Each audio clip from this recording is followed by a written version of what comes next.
Hello, welcome. Enjoy, subscribe, and turn on notifications. It was a typical afternoon at the office. The stacks of documents on the desk seemed to never diminish, and the constant sound of keyboards filled the room. Amidst this exhausting routine, the phone rang. The caller ID displayed my daughter's name, Sophia, which surprised me, as it wasn't often that she called during my work hours. I answered quickly, trying to remain calm, but the voice on the other end of the line dashed any hope of normalcy that day. "Dad, it's Mom. She fainted. You need to come to the hospital right now." The urgency and desperation in Sophia's voice were unmistakable. My heart raced, and a chill ran down my spine. There was no time for detailed questions. I knew I needed to be there. I hung up the phone and ran out of the office, explaining the situation to my boss along the way. The streets I knew seemed like an endless maze. As I tried to get to the hospital as quickly as possible, my mind was racing. How could Maria, such a strong woman, be in such a dire situation? And Sophia, my daughter, dealing with all of this alone? Guilt began to consume me. Since the divorce, I had withdrawn, thinking that sending money regularly would be enough to care for them. How wrong I was. When I arrived at the hospital, the cold, impersonal atmosphere enveloped me. I found Sophia sitting on a plastic chair in the hallway, her eyes swollen from crying. When he saw me, he ran into my arms, sobbing. "Dad, Mommy is very sick." He didn't need to say more. The pain in her eyes said it all. We went to the room where Maria was. The scene I found broke me inside. Maria, always so vibrant and full of life, now looked like a shadow of her former self. She was pale, with bones visibly prominent beneath her skin. It was a sight I never imagined I'd witness. The doctor explained that she was malnourished and that her condition was critical. As I listened to the doctor's explanation, I looked at Sophia. She too looked thin and frail. The image of the two of them, so vulnerable, sent a deep ache through my heart. As a father and ex-husband, I had failed miserably to protect them. I couldn't change the past, but in that moment, I promised myself I would do everything in my power to right my wrongs and ensure they never had to go through that again. That's when I realized that sending money wasn't enough. My presence, support, and love were essential. I was determined to make a difference from that day forward. While Maria rested under the doctor's care, Sophia and I were led to a quiet, stereo-enabled waiting room. The distant sound of monitors and whispered conversations served as a backdrop to the avalanche of thoughts flooding my mind. There were unanswered questions and a lump in my throat that wouldn't go away. "Can you tell me more about what happened to your mother?" I asked, trying to grasp the depth of the situation. Sophia looked at me, her eyes still cloudy but determined. "Dad, Mommy hardly ate. She was on a very strict diet. I tried to talk to her, but she kept saying she was fine, that it was just to lose weight." Sophia's words hit me like a hammer. Maria, the woman who had always been so attentive to her health, was now slowly destroying herself. But there was something else, something Sophia seemed reluctant to say. I realized it wasn't just the diet that was causing all this damage. "There's something more, isn't there?" I insisted gently. Sophia hesitated but finally gave in. "Grandma Isabel was looking after us, or at least she thought she was. But she never really cared, Dad. She used the money you sent for herself, bought herself things, and left us with the bare minimum. Sometimes we didn't even have enough food." The revelation was like a punch in the gut. My former mother-in-law, Isabel, had always had a difficult personality, but I never imagined she would be so cruel and selfish as to harm her own daughter and granddaughter. Anger began to boil inside me, but I tried to remain calm for Sophia's sake. "Why didn't you tell me before, Sophia?" I asked with a mixture of pain and guilt in my voice. "I didn't want to worry you, Dad, and Grandma always said that if I told you, it would make us suffer even more. But when I saw Mom fainting, I couldn't bear it. I had to call you." I hugged my daughter, feeling the weight of responsibility and the pain she carried alone. It was clear something had to be done. and fast. He couldn't allow Isabel to continue destroying the lives of the people he loved. At that moment, a doctor entered the room and interrupted our thoughts. "Mr. Almeida, can we talk?"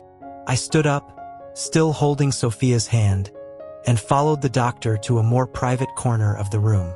He explained the severity of Maria's condition and the need for a long and careful recovery. I thanked him and returned to Sophia, knowing that, in addition to caring for Maria, I would also need to confront Isabel and ensure she could no longer harm anyone. The battle was just beginning, but with Sophia by my side, I was determined to fight for our family. That night in the hospital, amidst cold corridors and fluorescent lights, marked the beginning of a new journey. A journey of painful revelations, but also of renewed determination to protect and care for those you loved. As the hours dragged on, each moment felt like an eternity. Sitting next to Sophia, watching her sleep, my mind began to wander through memories of the past. Each memory was a piece of a puzzle that, until that moment, I couldn't put together. I remembered Maria and the time we met. She was full of life, always with a smile on her face, infecting everyone around her with her positive energy. Early in our marriage, we were inseparable. We dreamed together, made plans for the future. Sophia's arrival was one of the happiest moments of our lives. But over time, things began to change. Routine, work, and responsibilities created a distance between us. Arguments became more frequent, and laughter became increasingly rare. When we decided to divorce, I believed I was doing the best for all of us. I thought that by sending money regularly, I was fulfilling my role, ensuring Maria and Sophia didn't need anything. How shallow and naive I was. Now, reflecting, I realize how absent I was, not just physically, but emotionally.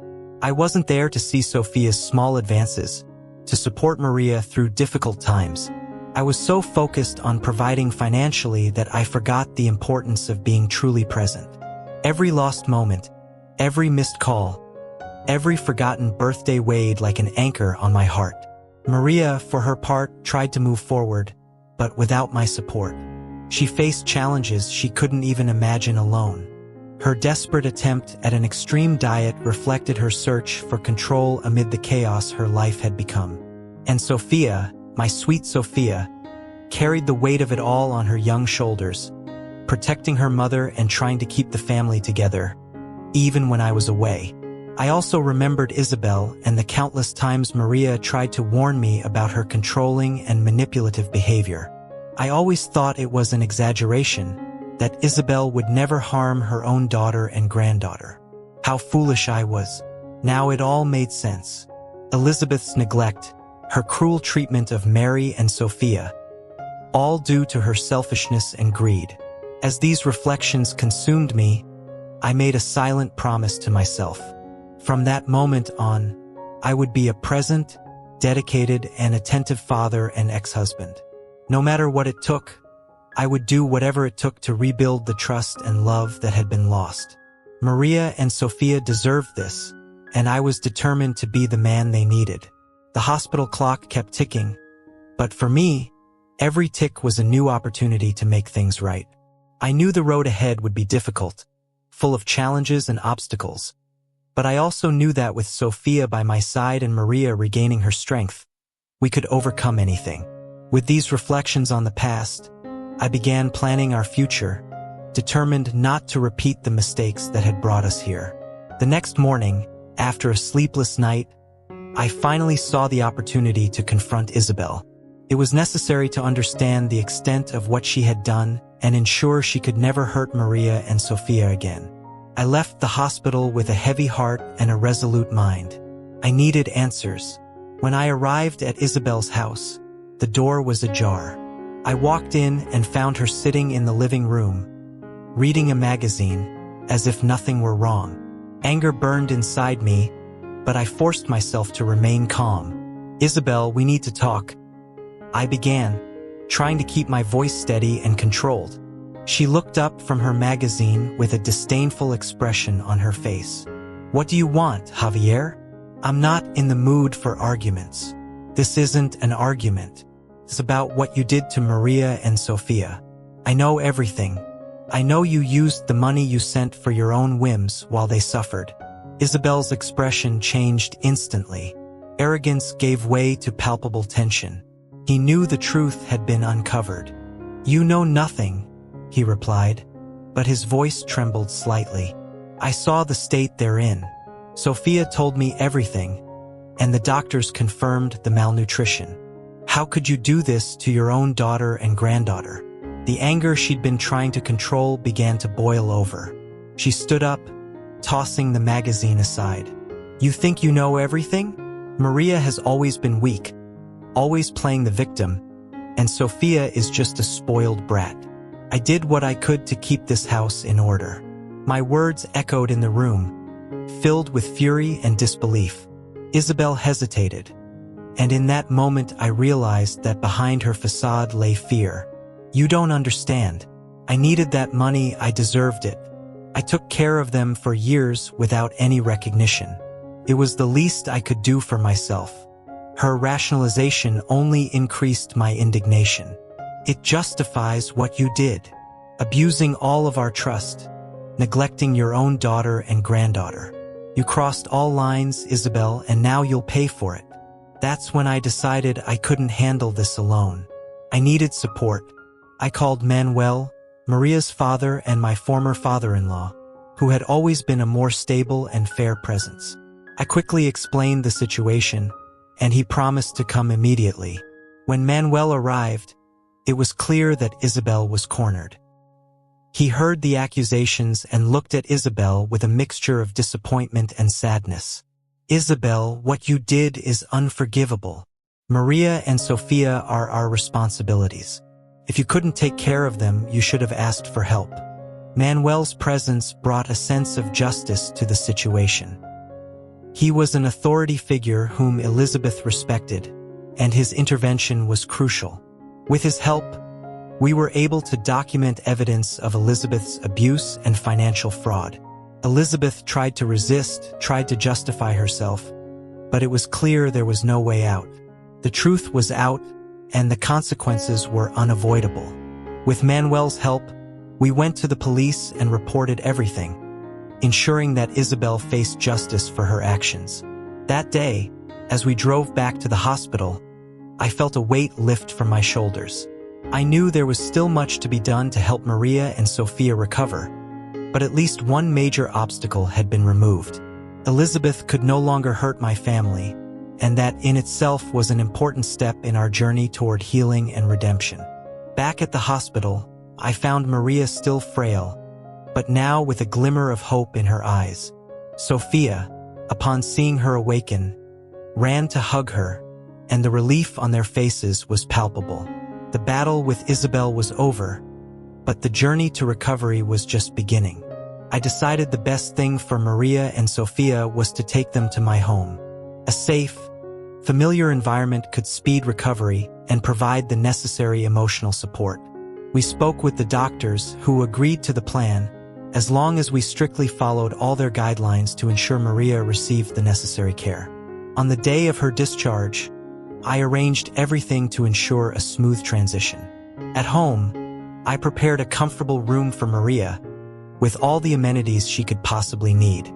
Sophia, despite her young age, showed incredible resilience, helping with every detail and ensuring her mother was comfortable.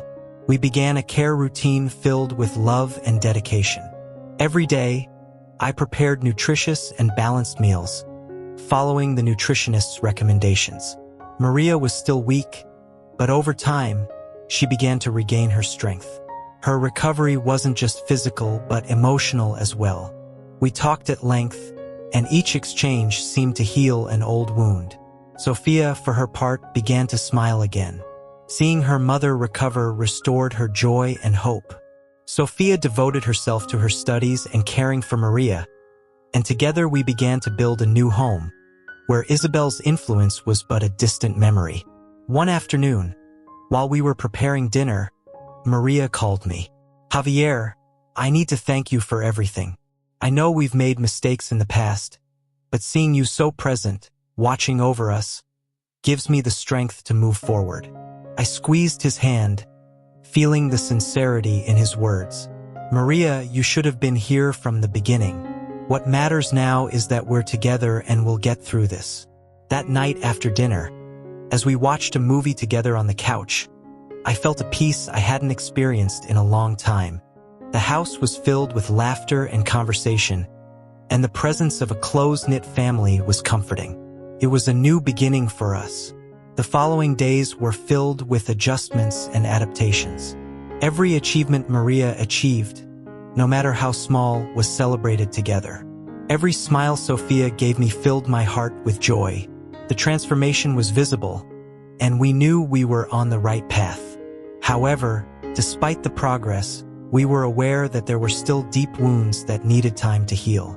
We began attending family therapy sessions, where we could express our feelings and work together to rebuild trust and love. The journey was still far from over, but with each step, we felt closer to a full and happy life.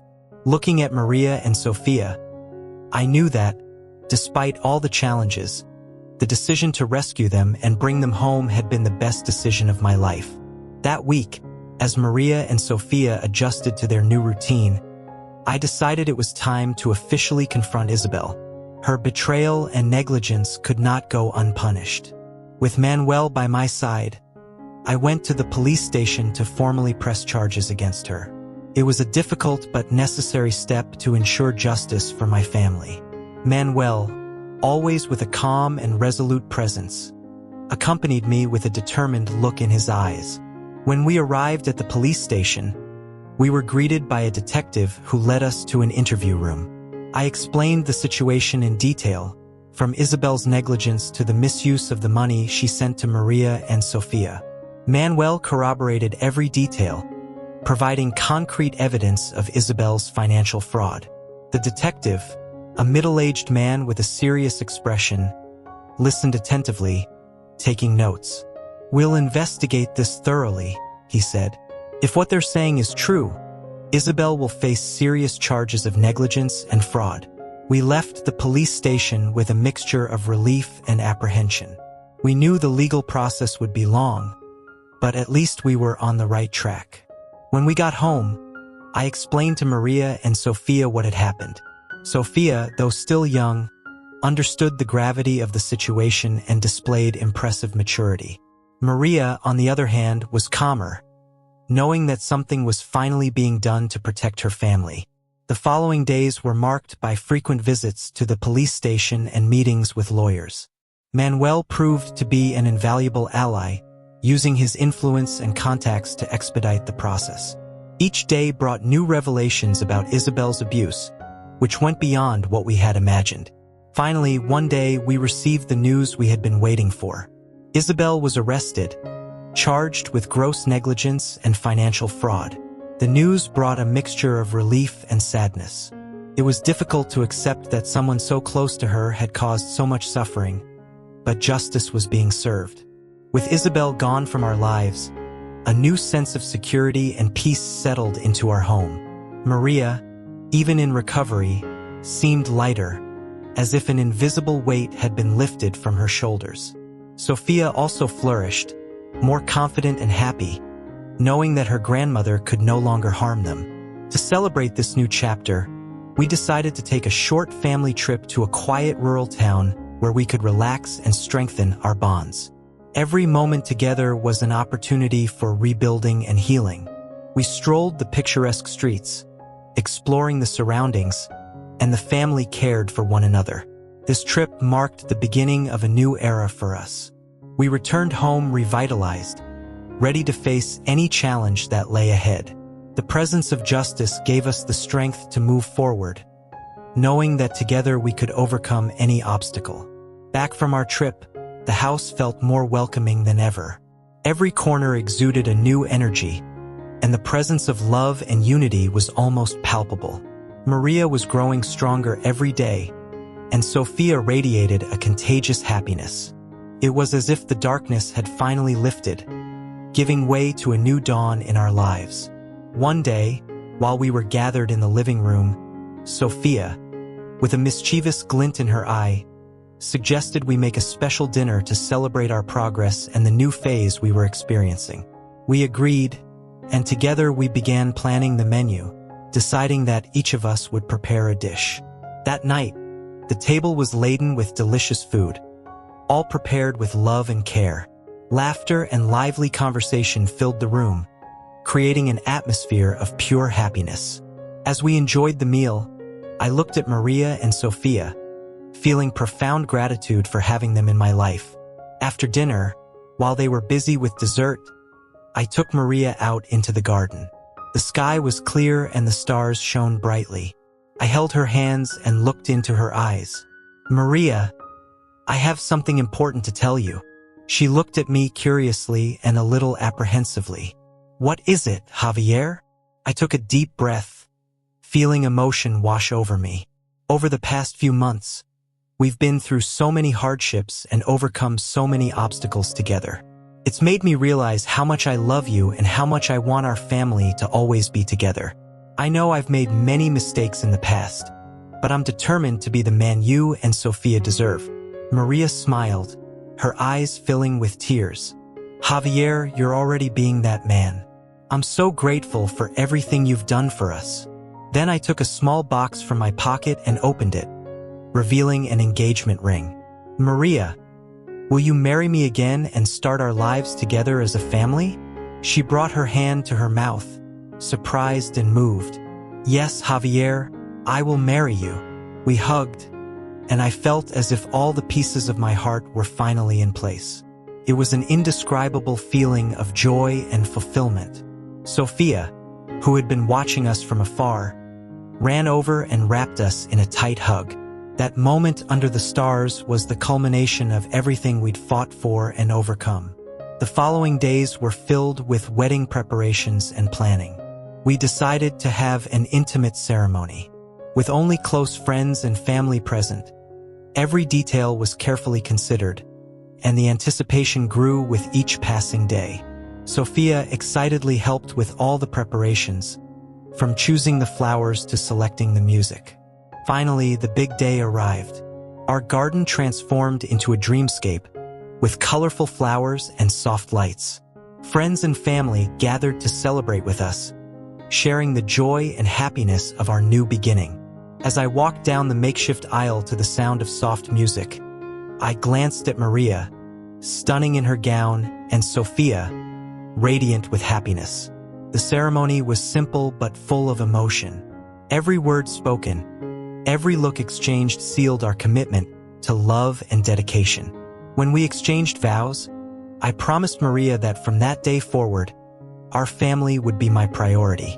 I promised to be present, to be a loving husband and father, and to do everything in my power to ensure their happiness and well-being.